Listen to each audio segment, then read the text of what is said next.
O Flamengo está na final do Intercontinental, com uma vitória convincente sobre o Pirâmides do Egito. Enfrentando um adversário menos qualificado do que o Cruz Azul, o Flamengo, com boas modificações, fez um jogo bastante seguro. Agora, o próximo desafio é enfrentar o atual vencedor da Liga dos Campeões, o Paris Saint-Germain, em duelo que vai acontecer na próxima quarta-feira. Quero então comentar sobre o jogo de hoje e mostrar uma armadilha que o Flamengo está preparando para surpreender os franceses nessa grande decisão.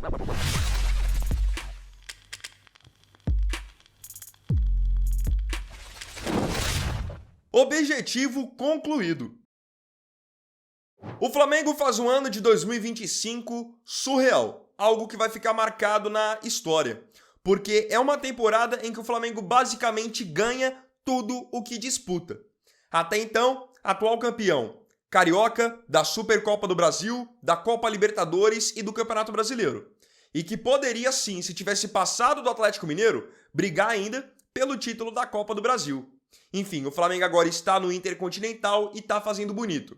Despachou o Cruz Azul do México, time vencedor da Liga dos Campeões da CONCACAF, agora vence o Pirâmides do Egito, atual campeão africano, e vai poder zerar o jogo vencendo o Paris Saint-Germain na próxima quarta-feira. O atual vencedor da Liga dos Campeões, que é um baita time, não foi à toa que venceu tudo o que venceu na última temporada, mas vai para essa final contra o Flamengo com alguns problemas.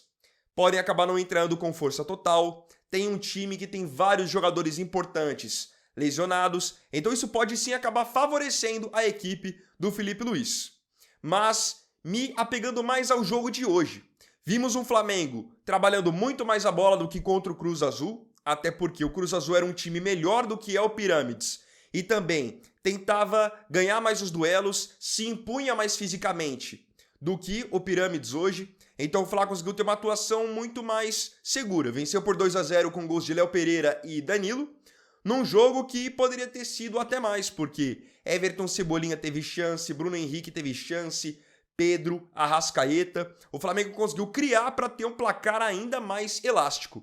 E assim, eu queria enfatizar a força defensiva que o Flamengo tem apresentado ao longo dessa temporada também.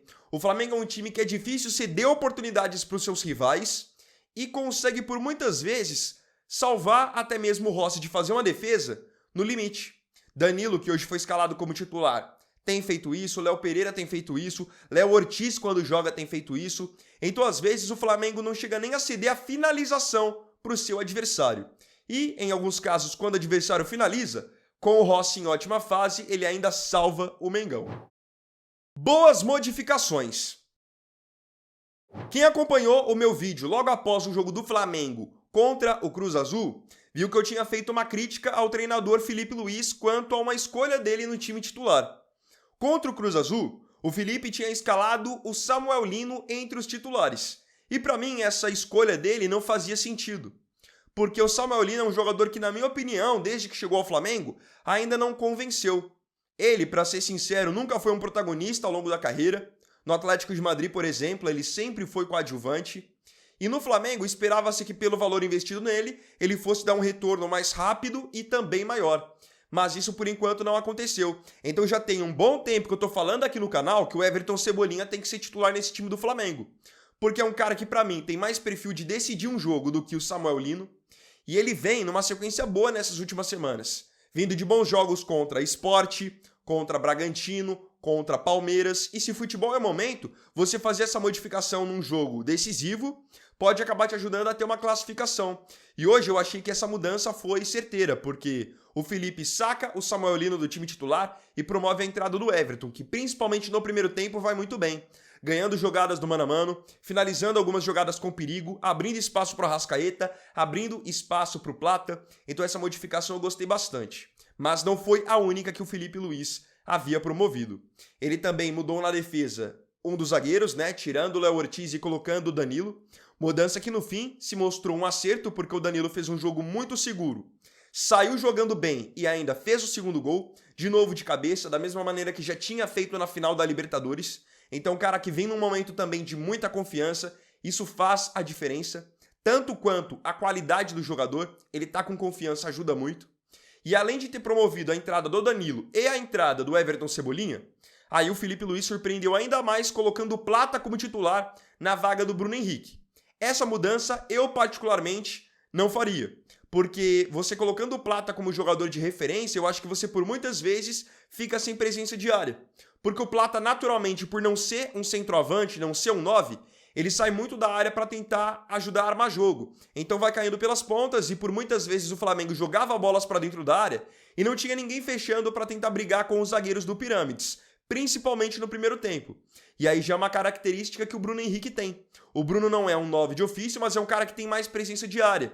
Duela com os zagueiros, vai muito bem na bola aérea. Então essa mudança em específico eu não teria feito. Mas ainda assim acabou funcionando. Arma funcionou de novo. O Flamengo tem uma arma muito forte para poder enfrentar o PSG nessa próxima quarta-feira. E você já deve imaginar qual é essa arma. Mais do que o Flamengo ter qualidade para jogar, ter jogadores técnicos, jogadores rápidos do meio para frente, o Flamengo se tornou em 2025 um time letal, um time especialista em bolas paradas. Então hoje, faltas próximas ao gol e jogadas de escanteio se tornam automaticamente um grande perigo para a equipe rubro-negra, porque o Flamengo, tendo essa possibilidade, tem um jogador que bate muito bem na bola, que é o Arrascaeta, e tem treinado muito bem a movimentação dos jogadores que vão atacar esse cruzamento, que geralmente são os zagueiros, o Léo Pereira, o Léo Ortiz, o Danilo, aí você tem o Bruno Henrique que vai bem na bola aérea também, ou seja, o Flamengo tem essa arma para tentar vencer o PSG. Mais do que tentar jogar com bola no chão, tentar bola esticada nos seus pontas de velocidade, o Flamengo pode se aproveitar do bom momento das bolas paradas para tentar vencer esse duelo. Hoje, contra o Pirâmides, novamente, 2 gols a partir de bola parada. No primeiro, cruzamento do Arrascaeta para o gol do Léo Pereira. No segundo, cruzamento do Arrascaeta para o gol do Danilo. Então é algo que o Flamengo tem treinado, tem estudado e tem funcionado muito bem. E assim, nós temos que dar os méritos para quem merece os méritos.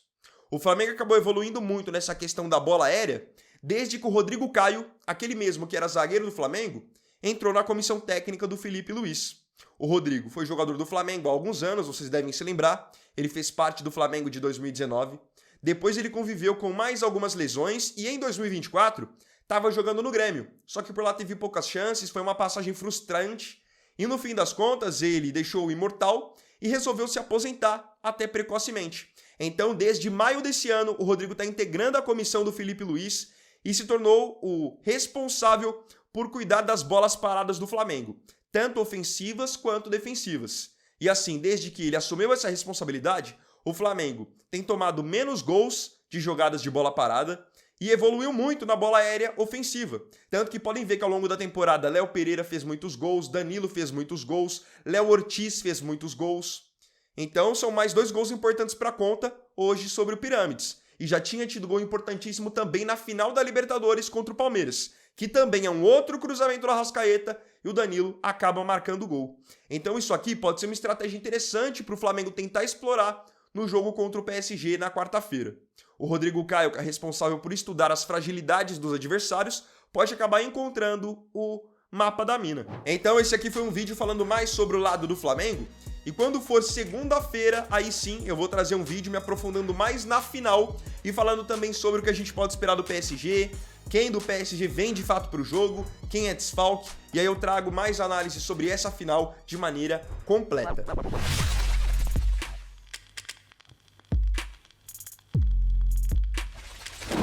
Quanto a esse vídeo aqui, se você tiver gostado, deixe o seu like, se inscreva no canal, compartilhe e comente o que você achou da atuação do Flamengo de hoje. Isso você sendo flamenguista ou não. Então é isso, galera. Tamo junto, até amanhã e até o próximo vídeo. Fiquem todos com Deus. Vini Weiner aqui, valeu, falou e fui!